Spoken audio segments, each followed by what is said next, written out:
Hey guys, it's Kay from KS Anonymous, and I am back today with another episode of r/HumansBeingBros. 2005. Mom had breast cancer for the second time. Chose to discontinue chemo. Did radiation to keep pain down / slow tumor metastasis in her brain. I lived about an 18-hour drive away. One evening when I got home from work, my sister called. Mom had a stroke. Not good. Better come home. My wife said she would check airline tickets. Screw it. Pack the car. Let's get going, I said. So we drove for a few hours. About the time we reached Albany, Georgia, I realized I was cooked. There was no way either of us could drive all night. We needed plan B. So while I gassed up the car, my wife called the airline to check flights. This was before the days of smartphones. Had a little flip phone. But we were in luck. American Airlines had a flight in the morning. We got 2 seats. Not cheap, but at this point we had to deal with it. We got a hotel room and tried to sleep. Next morning, we got to the airport. Couldn't find the American Airlines counter. I asked Delta. American Airlines doesn't serve this airport. Only Delta. WTF? So I got American on the phone, explained Mom had a stroke, we drove partway, made reservations, now what the heck? I'm sure you could hear the stress in my voice as I explained to the lady. She confirmed that we had 2 seats on the 8 a.m. flight out of Albany, New York. New York? I'm in Albany, Georgia. The lady on the phone was silent for a minute. Then she repeated to me the situation, making sure she understood. Yes, I'm stuck in Albany, Georgia, and I paid a lot for tickets. She asked me to hold for just a minute when she checked something. She came on the line a couple of times. Please stay with me, I'll be right back. About 10 minutes later, she came on the line. Sir, are you there? Yes, I'm here. Okay, sir, I checked on this for you. You did purchase non-refundable tickets for the flight from Albany, New York for this morning. Our airline does not fly from Albany, Georgia. Right, we screwed up. Thank you. Hold on, please, sir. Don't hang up. What is it? I spoke with my supervisor. I've canceled your tickets out of Albany, New York for this morning. I've been able to override the non-refundable feature and credited your credit card. Oh, wow, that's great. Thank you. Hold on, sir. Don't hang up. Okay. I've spoken to Delta's customer service for you. I've reserved 2 seats for you on the 8:15 flight out of Albany, Georgia. They were sold out of coach, but I got you first class tickets for coach rate. I explained this was a verified crisis and they have come through for us. You just need to go to the ticket counter and give them your credit card and you are ready to go. I wish you and your mother all the best. Are you kidding me? You talked to Delta? Yes, sir, you're all set. But you better go, they'll be boarding shortly. Are you kidding me? No, sir. All the best to you. Have a good flight. That is a wonderful, wonderful example of someone going above and beyond and just being an amazing human being. Obviously, definitely a bro. Been sick with a nasty cough recently, and the flat next door gave me a care package.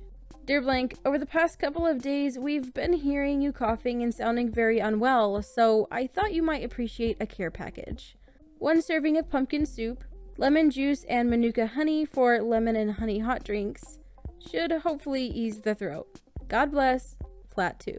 Aw, I think that's really sweet for someone to offer a care package to someone that they hear coughing. A lot of people were saying, though, that it was the nicest please quiet down message from a neighbor ever. But really, it's just really sweet of someone to think of someone and be like, here you go. I know that it must be rough over there. Here's something that hopefully will help you. Now this is a post to what looks to be like one of those local area groups, like kind of like a 411 group. I am very saddened by the accident that took place this morning on my way to work. I make the drive from Menifee to San Diego daily. Because I do the drive 5 to 6 days a week, it always worries me that something like this would happen. I am not certain of who passed or who the family is mourning the loss of their loved one today, but I am truly sorry for your loss. If there is anybody out there that knows who this family is, I would like to offer this poor family funeral services for their loved one at no cost to them, as this hit me hard today and it is the least I can do to bring help during this devastating time. I can be reached at this number. Shout out to Veronica for being such a bro in this situation. It's so difficult losing a loved one. Such an awesome, awesome thing to do. News release. Guelph Police Service. On Thursday, June 6, 2019, 3 male youths were riding their bicycles in the area of Silver Creek Parkway South and Eden Street when they came across an unconscious 41-year-old Guelph male laying on the train tracks. The boys immediately sought help at a nearby construction site and waited for emergency services to arrive. They then directed paramedics to the unconscious party, who was successfully resuscitated. A train was scheduled to pass through this area approximately 30 minutes later and may have resulted in the male losing his life. The Guelph Police Service would like to recognize the 3 boys aged 11, 12, and 12 for their heroic act. It should also be noted that all 3 were wearing their bike helmets and were rewarded with a Dairy Queen ticket for safe biking. Good job to these boys. Obviously, they probably didn't put their names in there because they're minors, but good job for going and running and getting help. I'm really glad that they were able to resuscitate this man and that everything ended great, and they even got a Dairy Queen ticket for wearing their helmets while riding their bikes. Now, this is on a Facebook page for a martial arts and fitness center. Safe space. If you have a child that catches the bus through New Lynn, please make sure they know that we are just behind the New Lynn bus depot. If your child at any time feels like they are in danger, being bullied, being followed, or just unsafe, they can come here and we will keep them safe until help arrives. Help can be police or WANOW. They can use our phone to call you, or we can call for them. We are committed to making our community safer. It's everyone's responsibility to look after each other. Spread the word. Awesome job, Oliver Martial Arts and Fitness, for helping the community feel safer and for giving a space for these young people to go in the case that they feel unsafe. Now, this is an image with a piece of paper and 2 tennis balls. Hey, this might sound super weird, but I want you to have these tennis balls. I lost my first dog a couple years ago, and on his anniversary, I cheer myself up by spreading joy with his favorite toy. So, happy Calvin Day, and I hope your dog has fun with these. Your upstairs neighbor, Kelly.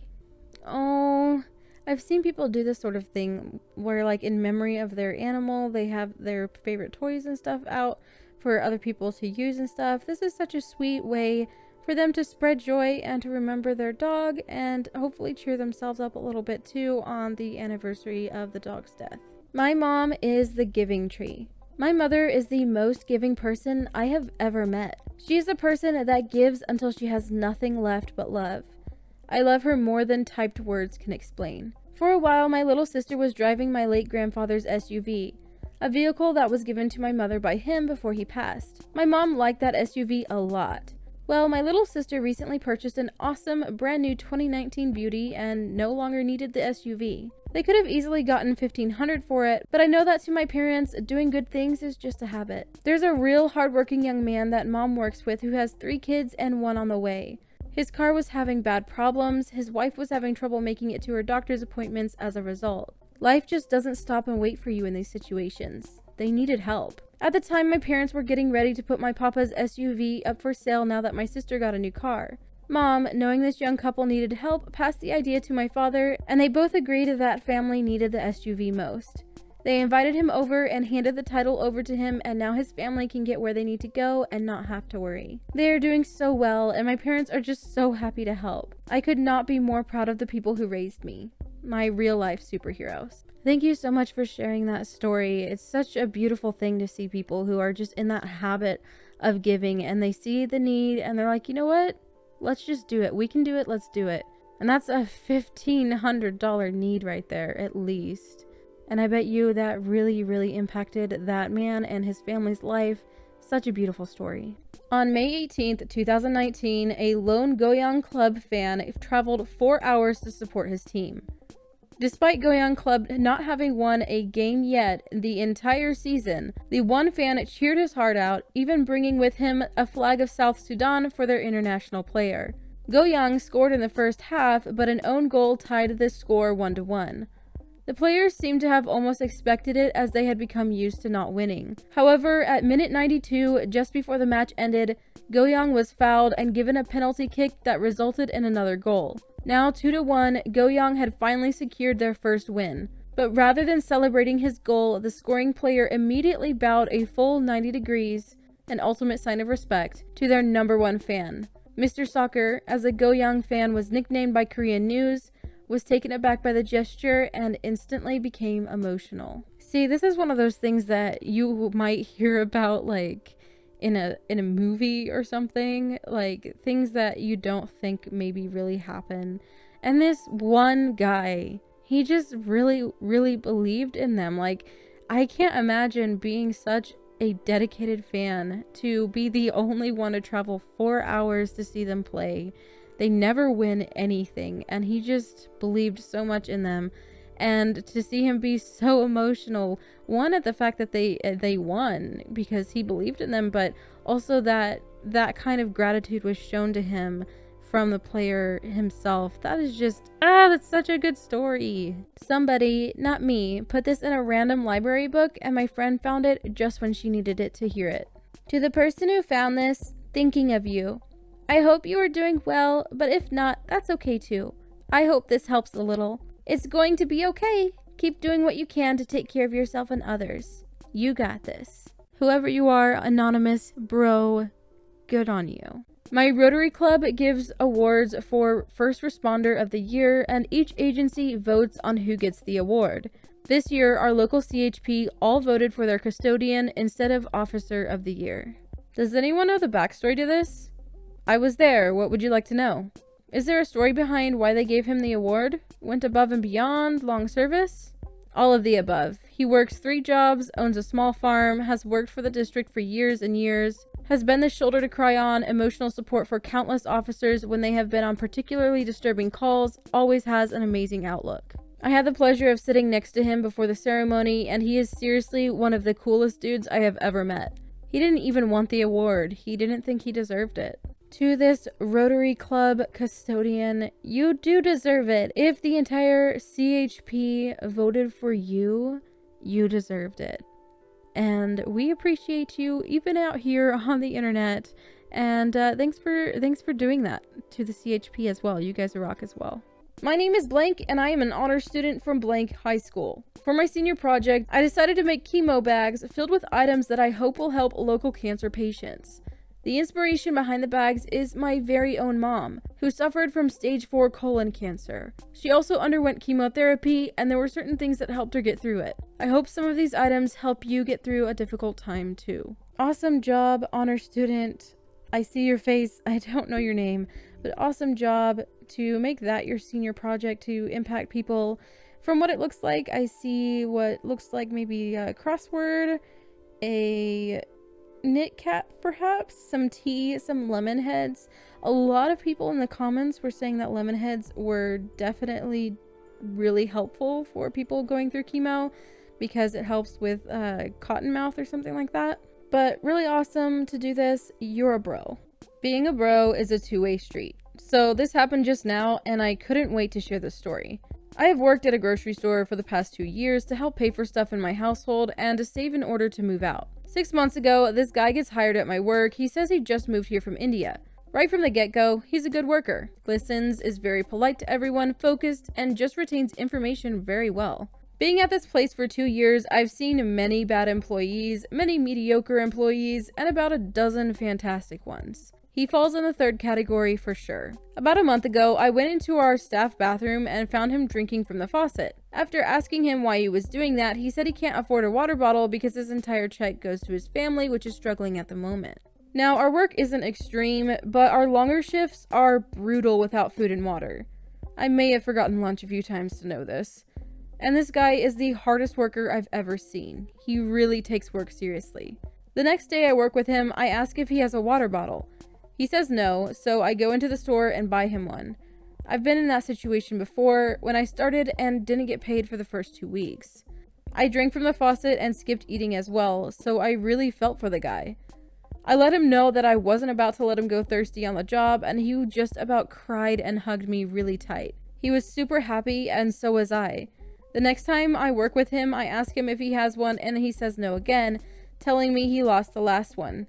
I buy him another one in the store, and again, he's happy. This continues for the next month, basically every shift, 3 to 4 times a week. Finally today, after our 10-hour shift at work, he finds me in the parking lot and asks me to stay a moment. I'm in no rush, so of course I wait. This guy proceeds to run back into the store and run out with one of the huge cases of water we sell. He tells me, "I'm sorry for always losing my bottle. I didn't actually lose them. I just cleaned them and filled them up with water and gave them to homeless guys that live around here." Turns out his months of hard work paid off and his family was able to open their own business in the city, so he gets to keep some of his check.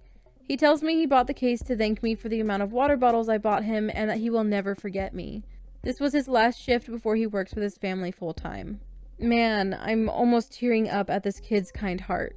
He deserved so much more than the $13.15 he made an hour. Godspeed, my friend. I won't forget you either. That is a really, really good story, of course. So this young man gets something from the kindness of his coworker's heart, and he goes and he gives of what he got.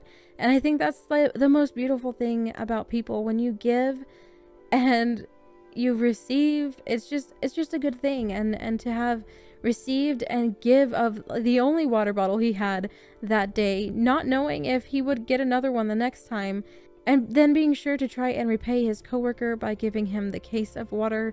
It's such a good story, and it is so heartwarming. Bros all around, you guys are awesome.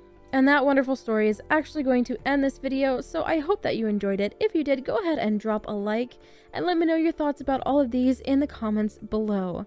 I know a lot of you really like this type of video, even though when it comes to views and such, it is not necessarily a very popular subreddit, just because people don't tend to search for it and aren't usually listening or watching these. But I really do like to make sure that these end up in the circulation of videos I put out for your guys' enjoyment, and to just kind of help us remember that there are still kind people in the world. I'll talk to you in my next video.